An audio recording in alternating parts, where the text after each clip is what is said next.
안녕하십니까? 오늘은 50대, 60대, 70대 이후 시니어들이 가장 하고 싶어 하는 버킷리스트 10가지를 소개할 것입니다. 혹시 버킷리스트라고 하면 멀리 떠나는 세계 여행이나 평생 모은 돈으로만 할 수 있는 거창한 일을 떠올리시나요? 하지만 오늘 제가 들려드릴 이야기는 조금 다릅니다. 평생 바쁘게 살아오며 마음속 깊이 숨겨두었던 가슴 설레이며 하고 싶은 일을 찾는 시간을 가질 것입니다. 그래서 오늘은 제가 정해드리는 버킷리스트를 수동적으로 듣는 시간이 아닙니다. 지금 잠시 영상을 멈추고 깨끗한 종이와 펜을 가져와 보시겠어요? 여러분이 그 종이 위에 나만의 버킷리스트를 채워나갈 수 있도록 다양한 영감과 아이디어를 드리는 시간입니다. 사람의 얼굴이 모두 다르듯 행복의 모양도 꿈의 목록도 모두 다른 것이 당연하니까요. 이제부터 제가 들려드리는 10가지 이야기 속에서 당신의 마음을 뛰게 하는 문장을 발견해 보시길 바랍니다. 당신의 리스트를 채워줄 10가지 버킷리스트 사례. 첫 번째 버킷리스트, 나의 인생 이야기 남기기입니다. 자서전이나 회고록은 유명한 사람들만 쓰는 것이 아닙니다. 전쟁과 가난을 이겨낸 이야기, 첫사랑의 설렘, 자식을 낳아 기르던 벅찬 순간들, 당신이 살아온 모든 순간은 그 자체로 한 편의 위대한 역사입니다. 글 솜씨가 없어도 괜찮습니다. 음성으로 녹음해도 좋고 자녀나 손주가 인터뷰하는 형식으로 영상을 남겨도 좋습니다. 이 과정은 흩어져 있던 삶의 조각들을 하나로 모아 스스로를 다독여주는 최고의 선물이 될 것입니다. 한 68세 어르신은 스마트폰으로 자신만의 하루 기록 영상을 만들어 SNS에 올리기 시작했죠. 아침 커피, 창밖 새소리, 손주와 주고받은 짧은 웃음까지 작은 장면들을 기록하며 자연스럽게 가족과 소통하게 되었습니다. 손주들은 할아버지가 주인공이네요. 라며 댓글을 남겼고 그는 처음으로 자신을 온전히 바라보고 사랑받는 느낌을 경험했습니다. 두 번째, 평생 배우고 싶었던 것에 도전하기입니다.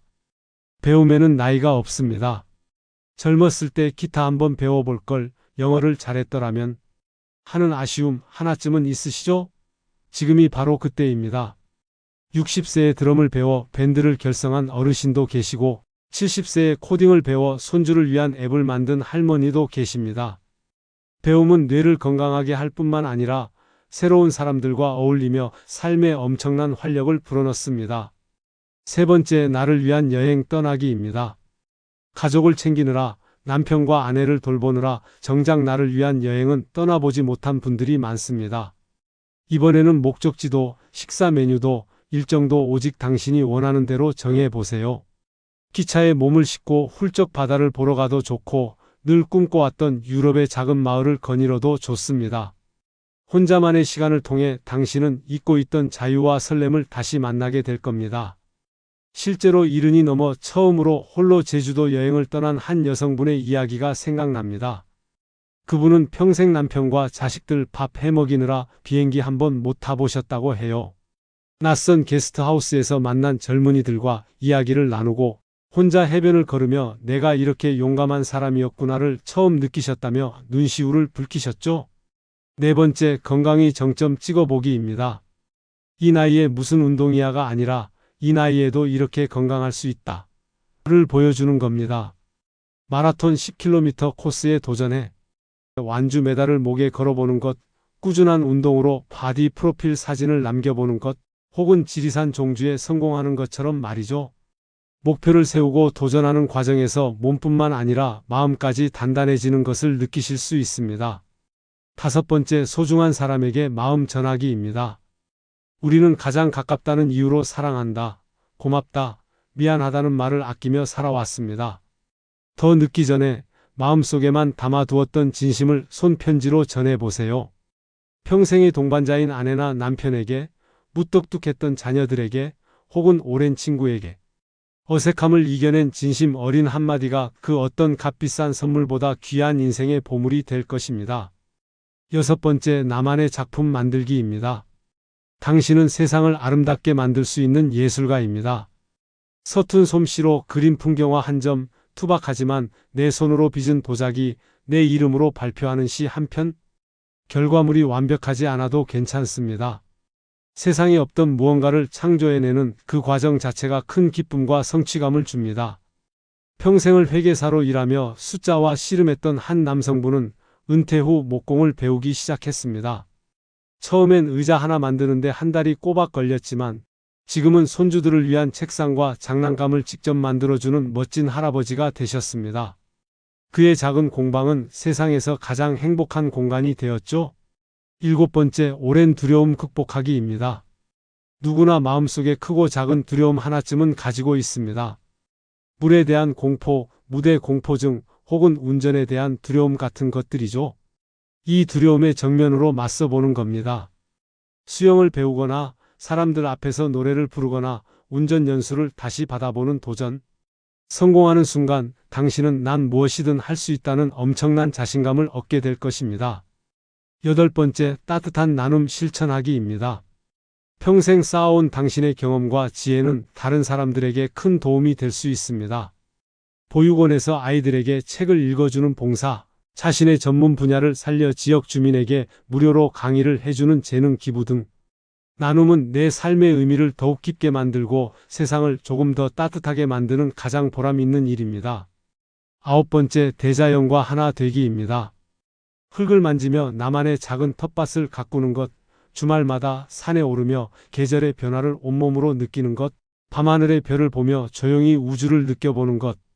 복잡한 도시를 벗어나 자연과 교감하는 시간은 우리의 지친 마음을 정화하고 삶의 근원적인 에너지를 채워줍니다. 한 68세 남성분은 매주 주말마다 근처 산을 오르기 시작했습니다. 처음에는 숨이 차고 힘들었지만 점차 산 정상에서 맞는 새벽, 공기와 구름 위로 떠오르는 해를 보며 마음이 맑아지는 것을 느꼈습니다. 어느 날 산에서 만난 다른 등산객과 나눈 짧은 대화는 도시 생활에서는 얻기 힘든 인간적 온기와 연결감을 주었고 그는 자연 속에서 진정한 평화를 느끼게 되었습니다. 10번째, 아주 사소한 행복 마음껏 누리기입니다. 버킷리스트라고 해서 늘 거창할 필요는 없습니다. 좋아하는 감독의 영화 전편 몰아보기, 학창시절 친구들과 만나 밤새 수다 떨기, 비 오는 날, 창가에 앉아 좋아하는 음악만 듣기. 남의 시선은 신경 쓰지 말고 오직 나를 기쁘게 하는 소소한 행복들을 마음껏 누려보는 것. 이것이야말로 진정한 나로 살아가는 방법입니다. 단순한 리스트가 아닌 당신의 삶을 위하여. 자, 10가지 버킷리스트를 어떻게 들으셨나요? 아마 이 중에서 몇 가지는 당신의 마음을 건드렸을 것이고 또 어떤 것들은 저건 내 이야기는 아니네라고 생각하셨을 겁니다. 아주 좋습니다. 그게 바로 정답입니다. 오늘 소개해드린 10가지 목록은 그저 참고 자료일 뿐, 진짜 버킷리스트는 지금 당신 손에 들린 그 종이 위에 당신의 글씨체로 쓰여야 합니다. 버킷리스트는 죽음을 준비하는 목록이 아닙니다.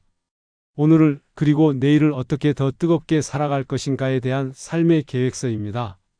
목록을 채우는 것보다 더 중요한 것은 무언가를 꿈꾸고 계획하고 도전하는 그 과정 자체이니까요. 이제 당신의 차례입니다. 오늘 영상을 보며 떠올린 당신만의 버킷리스트 중 단 하나라도 괜찮으니 댓글로 공유해 주세요. 저는 아내와 함께 춤을 배우고 싶어요. 저는 제 손으로 악기 연주 한 곡은 하고 싶어요.